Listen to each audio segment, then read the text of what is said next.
Almost 1 week கிட்ட ஆயிடுச்சுன்னு நினைக்கிறேன் வீடியோ போட்டு. குட்டீஸ்க்கும் எக்ஸாம் போயிட்டுருக்கு. அண்ட் எனக்குமே என்னன்னே தெரியல, வீடியோ போடணும் அப்படிங்கிற அந்த மைண்ட் செட்டே வரல. பங்குனி முதல் செவ்வாய் முருகருக்கு வந்துட்டு வெத்தலை தீபத்தோடு சேர்ந்து துவரப்பருப்பு தீபமும் போட்டாச்சு. அண்ட் இதுக்கு ரீசன் என்னன்னு நான் சொல்கிறேன்.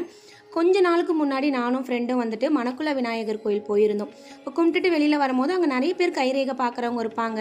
திடீர்னு வந்துட்டு ஒருத்தவங்க நல்லா பெரியவங்க வந்து பார்த்துட்டு பாருங்கம்மான்னு சொன்னாங்க. எனக்கு பெருசாக அதில் நம்பிக்கை இல்லை.